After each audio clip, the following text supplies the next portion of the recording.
오늘 시편 95편 말씀입니다. 95편뿐만 아니라 모든 시편이 다 마찬가지인데 이제 시의 시작이 모든 사람들을 하나님께로 집중하면서 예배 자리로 안내하는 것, 그것이 시편의 이제 원래 의도이죠. 이제 95편도 마찬가지인데 한번 우리가 1절과 2절 다시 한번 보면, 오라 우리가 여호와께 노래하며 우리 구원의 반석을 향하여 즐거이 외치자.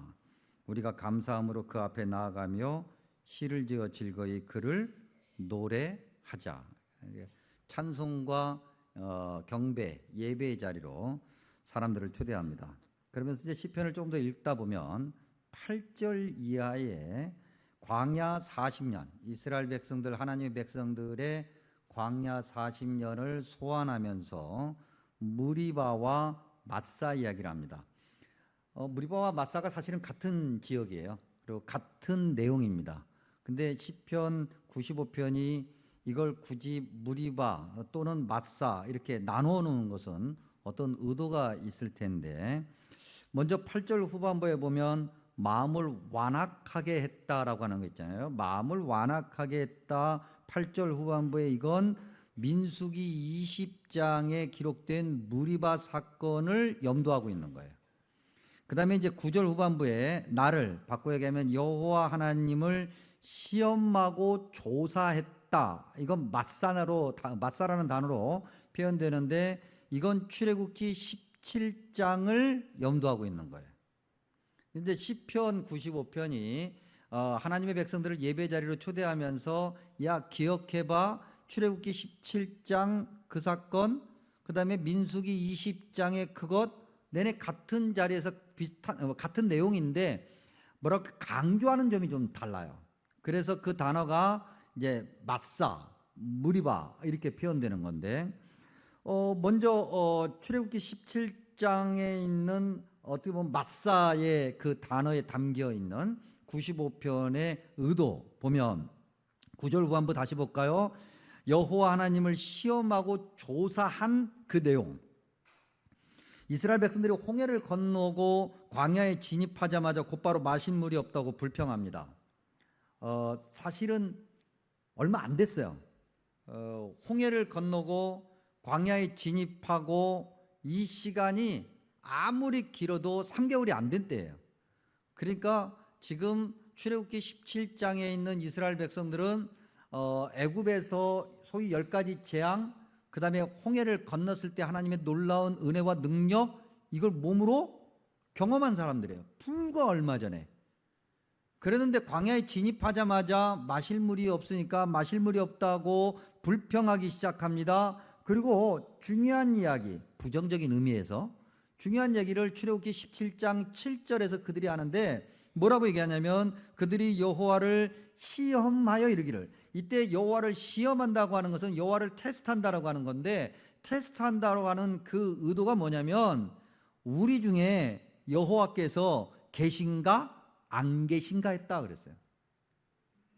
그 하나님의 존재 여부를, 와 대단하잖아요. 불과 얼마 전에, 불과 며칠 전에 하나님의 능력을 몸으로 경험한 자들이 물이 없다고 하는 것 하나 때문에 야 하나님 있는 거 맞아? 정말 하나님이 있다면 이럴 수 있어? 라고 하나님을 시험했다는 거예요. 이게 마사예요. 그리고 무리바는 이제 민수기 20장에 등장하는 내용인데 내내 같은 지역에서의 같은 사건이에요. 근데 강조하는 점이 좀 다른 듯 싶어요. 20장, 민수기 20장의 이 내용은 아까도 언급한 것처럼 8절 후반부에 보면 마음을 완악하게 한 사건, 거기에 강조점을 두고 있습니다. 민수기 20장을 쭉 읽다 보면 같은 내용이 등장을 하는데, 모세가 하나님의 명령을 받아서 백성들에게 물을 이제 내어주는데, 그때 하나님께서 그러시죠. 야 반석을 툭툭 치면 물 나올 거야. 그러니까 그렇게 해서 물 줘. 그리고 이거에 대한 책임은 내가 반드시 물을 거야. 그랬는데 모세가 화를 쏟아냅니다. 사실 모세만 그런 건 아니에요. 하나님의 백성들이 물이 없다고 불평하면서 모세와 아론을 향해서 공격한 것은 하나님을 향해서 화를 쏟아낸 거거든요. 그리고 모세가 그러한 사람들에게 화를 쏟아내요. 어떻게 보면 당연한 건데 모세가 화가 나서 반석을 있는 있고 두 번 세게 내려치죠. 그 바람에 물이 터지긴 했지만 그것이 하나님 보시기에 매우 불쾌했던 거예요. 그래서 민수기 20장 12절에 보면 내 거룩함을 나타내지 아니하였다. 즉 마음을 완악하게 한다. 시편 95편 8절 후반부에 기록되어 있는 마음을 완악하게 한다. 그 다음에 무리바라고 하는 단어에 나타나 있는 것처럼 싸운다, 다툰다. 이것은 하나님을 향해서 그야말로 시체말로 얘기하면 맞짱을 떠보겠다는 거예요. 자, 하나님 이리 와 보세요. 어떻게 이럴 수가 있어요? 물도 없고 말이죠. 이래서 쓰겠어요? 출애굽했고 홍해 건너게 했고 광야로 들어오게 했으면 곧바로 물도 줘야죠 라고 하면서 하나님을 향해서 대항하고 하나님과 싸워보려고 했다는 거죠. 그것 때문에 하나님의 거룩함이 나타나지 않아요. 불평하죠. 화를 쏟아내죠. 하나님과 맞서보는 거죠. 그래서 여호와의 거룩함을 나타내지 않는 것, 그게 무리바예요. 지금 시편 95편이 하나님의 백성들을 예배 자리로 이끌면서 하나님의 백성들의 영적인 상태가 지금 이렇다고 얘기하는 거예요. 아, 너희들이 지금 하나님을 시험하고 있구나. 너희들이 지금 하나님을 향해서 완악한 마음으로 그렇게 하나님을 향해서 대항하고 있구나. 이러한 그들의 마음을 10절 후반부가 미혹되었다라고 표현하죠. 미혹되니, 즉 유혹됐어요. 그 무언가에 정신이 팔려 있다는 거죠. 하나님이 아닌 다른 거에 정신이 팔려 있으니 하나님의 길을 알지 못한다. 이제 95편이 그러한 상태, 즉 무리바와 마사 같은 그러한 상태에서 벗어나 올바른 믿음의 자리로 나아가야 되는데, 그래야 예배자가 되는데, 올바른 믿음으로 나아가기 위해서 알아야 될 것 두 가지. 첫 번째는 3절에서 5절, 그리고 하나는 7절인데 3절에서 5절 한번 볼까요? 여호와는 크신 하나님이시오 모든 신들보다 크신 왕이시다. 이걸 알아야 된다는 거예요. 올바른 예배자로 쓰려면 무리바와 마사를 없애려고 한다면 하나님이 누구신가를 잘 알아야 되는데, 그 하나님은 모든 신들보다 크신 왕이시라는 거죠. 뭐 바꿔 얘기하면 세상에 뭐 위대하다고 생각하는 것, 미혹되었다. 즉 하나님이 아닌 다른 것에 현혹될 만한 그 어떤 강렬한 것, 그 다음에 어떤 강력한 것, 그것을 신이라 부르든 무엇라 부르든 사람들이 이야기하는 그 모든 것들이 하나님보다 강력해 보이는 그 어떤 것들이 있다 할지라도, 있는 건 아닌데 그렇게 인정한다 할지라도 그것들보다 더 강력한 분은 오직 한 분, 여호와 하나님뿐이라는 거예요. 그걸 알아야 된다는 거예요. 그러니 여러분, 세상에 뭐 어떤 점쟁이가 뭐 용화대 거기 한 번만 가봐. 여러분 가지 마세요. 그 점쟁이를 사용하시는 분이 누구세요? 여호와 하나님. 여호와 하나님. 우리가 경배하고 예배하는 여호와 하나님. 그래서 여러분 점쟁이한테 갈 때 절대 그냥 빈손으로 안 가잖아요. 더 담보 뭐라도 들고 가잖아요. 여러분 점쟁이한테 갈 때 들고 가는 거 차라리 헌금하시면 선교사님들에게 유용하게 사용되고 이 땅에 정말 힘든 사람, 이렇게 홍순한 사람들에게도 도움이 되고 얼마나 좋아요. 그런데 갖다가 돈 주지 마시고. 또 하나님은 어떤 분이신가? 4절과 5절에 보니까 땅의 깊은 곳이 그의 손 안에 있으며 산들의 높은 곳도 그의 것이로다. 바다도 그의 것이라. 영양 부족인가? 근데 이게 너무 아파. 뭐 단추만 끼려고 그래도 따끔 아프고, 뭐 좀 타이핑을 치려고 그래도 따끔 아프고, 요거 하나 때문에도 힘들어요. 들은 우리 마음에 있는 완악한 것들을 다 제거하게끔 되어 있고 제거해야만 한다. 그게 올바른 예배자의 모습이죠. 이게 95편이 이야기하는 거예요. 자, 이제 이 95편의 이 메시지를 잘 기억하세요. 잘 기억하고 지금부터 이제 어떤 분의 이야기를 할 겁니다. 제가 예화를 자주 쓰지 않는 목사거든요. 근데 어쩌다가 한번 예화를 쓰면 우리 교우 여러분들이 성경에서 하나님이 뭐라고 말씀하셨는가를 설명했잖아요. 근데 그건 하나도 기억 안 하고 제가 쓴 예화만 기억하더라고. 그래서 뭐 얘기만 하고 뭐 금방 거기 예화에 반응하는데, 예화를 너무 안 하다가 좋아서 그것만 집중하시나? 그래서 약간 걱정이 돼가지고 95편에서 주님이 말씀하시고자 하시는 것이 무엇인가를 설명했어요. 그래 이제 요거 기억해야 돼요. 예화 듣는 동안에 잊어버리면 안 됩니다. 불안한데.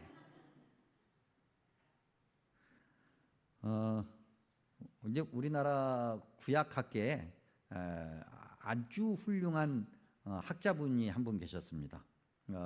이분이 이제 실제로 목회를 하셨던 목사님, 목회자이기도 했고 학자이시기도 했는데 그분이 이제 옛날 어른들은 이제 만수, 그러니까 호를 붙였는데 이분이 만수라는 호를 가지고 있었어요. 그러니까 늦을만에 이삭수거든요. 본인 스스로가 하나님 앞에서 이렇게 낮추면서 내가 참 늦게 된 사람이다 이런 표현인데, 아무튼 이분의 조남이 김자, 정자, 준자이십니다. 그래서 김정준 목사님이신데 1914년생이세요. 지금은 돌아가셨고요.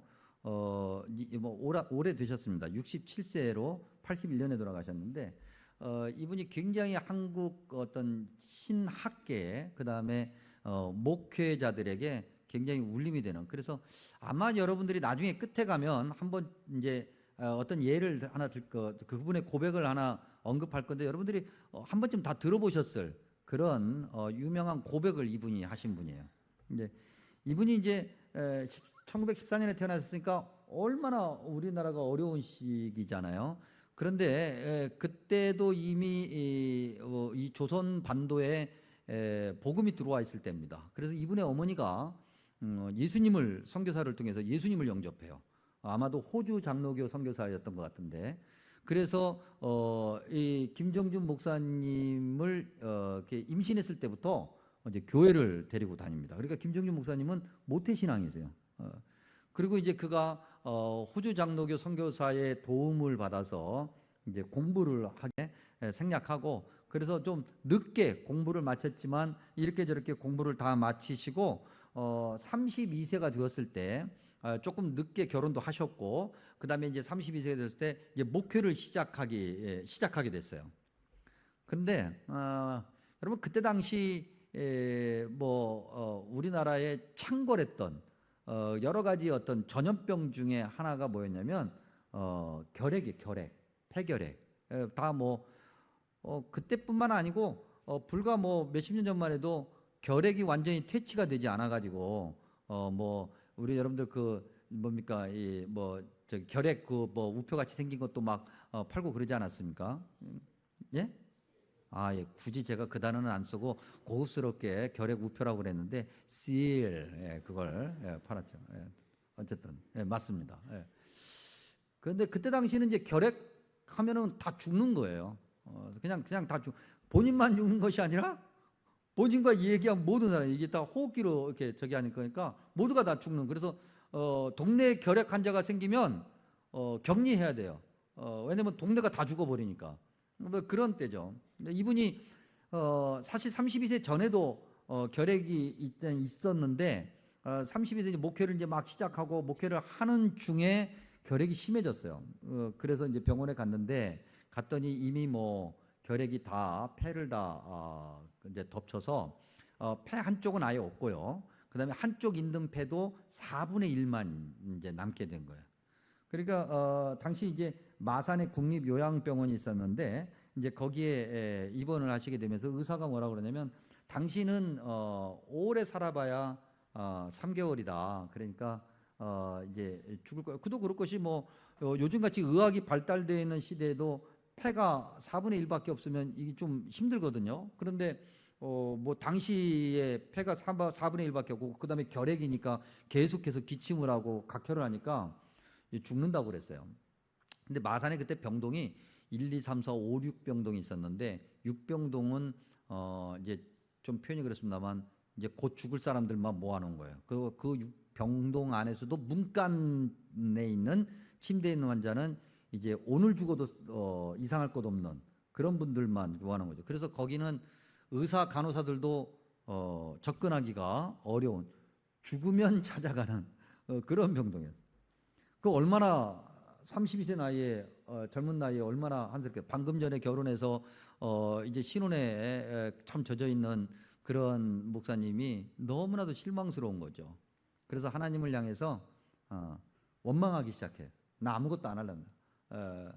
그래서 겨우 이렇게 저렇게 늦게 갈만 기다리고 있었어요. 근데 어느 날 나비 한 마리가 이렇게 들어왔어요. 병실로. 요즘엔 나비 찾기가 참 어려운데, 하여튼 나비 한 마리가 들어왔는데, 이 나비가 들어오긴 들어왔는데 문제는 나가지를 못하는 거예요. 자꾸가 퍼덕거린다는 거죠. 그래서 그 순간 목사님이 깨닫고 회개 기도를 하면서 집어던졌던 성경과 찬송가를 다시 찾아와서 성경을 읽고 찬송을 부르기 시작했어요.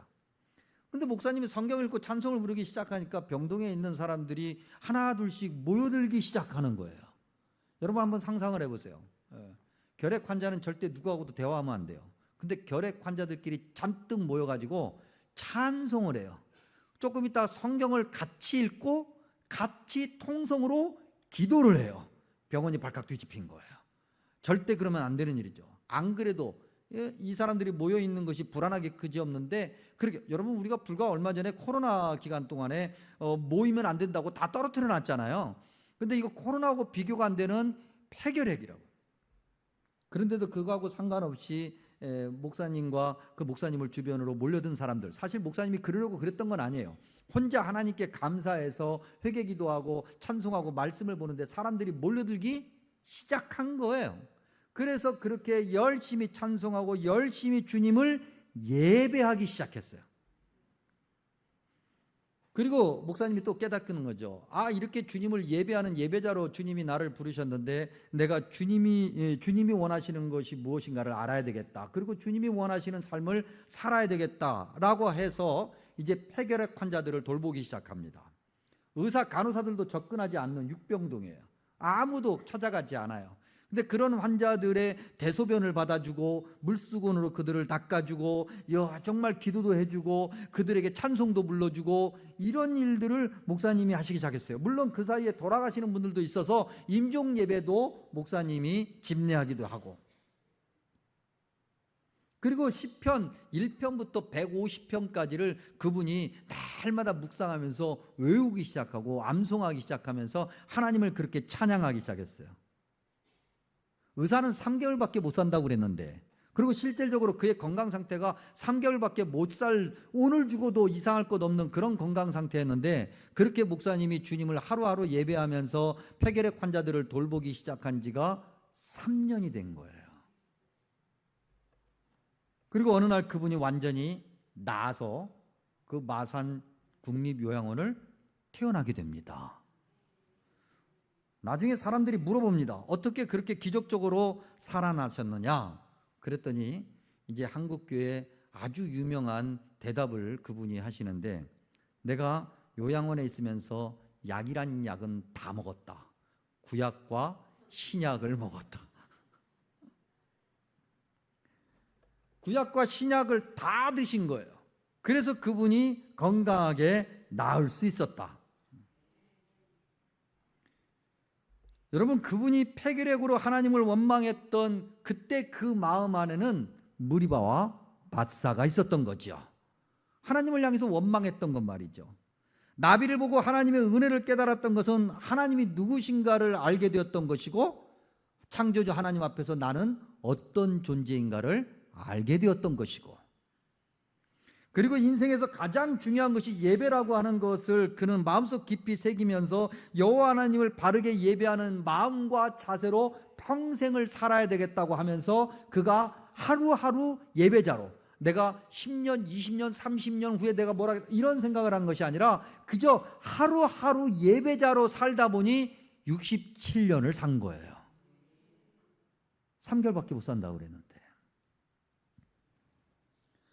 그가 시편 95편을 목사님이 시편 95편을 묵상하고 설교문을 쓰셨는데, 그러면서 주목하신 구절이 있습니다. 그게 6절입니다. 6절 한번 보면은 이렇게 기록하고 있죠. 오라 우리가 굽혀 경배하며 우리를 지으신 여호와 앞에 무릎을 꿇자.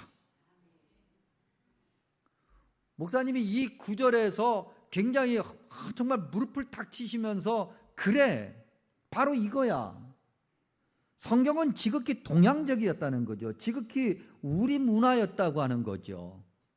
그래서 우리 문화 안에서 우리가 하나님을 예배하는 방법을 우리는 이미 몸으로 배워서 알고 있는데 그렇게 하나님을 예배하지 않고 있더라는 거예요. 여러분, 우리가 설날에 이건 김정준 목사님이 이 고백하신 내용에 다 있는 건데, 설날에 세배를 드릴 때 뭐 요즘엔 그러지도 않습니다만 그래도 어쨌든 설날에 세배를 드릴 때는 좋은 옷을 입고 세배를 합니까? 아니면 자다 일어나서 반바지 입고 세배합니까? 좋은 옷 입고, 얘는 좋은 옷 입고 세수도 하고 다 이도 닦고 그다음에 부모님께 참 마음을 다해서 세배하고, 그래야 세뱃돈 주시니까. 예. 우리가 어디 어른들 만나면 여러분, 우리가 어떻게 합니까? 두 손을 모으고 인사를 합니까? 아니면 어른들 만나고 난 다음에 서양 사람들처럼 헤이 이렇게 합니까? 두 손을 모으고 인사하죠.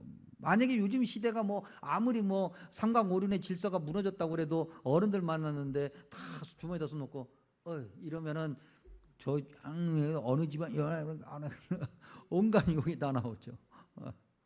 우리 문화는 그런 문화예요. 여러분, 우리보다 높은 사람, 뭔가 격식을 갖춰야 되는 사람이 우리를 초대하면 우리가 그냥 갑니까? 아니면 뭔가 갖춰 입고 갑니까? 갖춰 입고 가잖아요. 결혼식에 갈 때 그냥 그 잠바 입고 갑니까? 아니면은 옷을 갖춰 입고 갑니까? 갖춰 입고 가잖아요. 여러분, 상가에 갈 때 갖춰 입고 갑니까? 아니면 잠바 입고 갑니까? 어쩌다가 그럴 수도 있겠지만은 대부분은 다 갖춰 입고 가죠. 그런데 하나님을 예배하는 하나님의 백성들이 하나님을 예배하는 자리로 오면서 갖춰 있지 않는다. 몸가짐이 안 돼 있더라는 거예요. 굽혀 경배하며 무릎을 꿇는 문화인데 우리는 무릎을 꿇고 그렇게 높은 사람 어른을 대접하는 문화인데 하나님을 예배하고 창조주 하나님을 예배하는데 우리는 그렇지 않더라는 거죠. 왜요?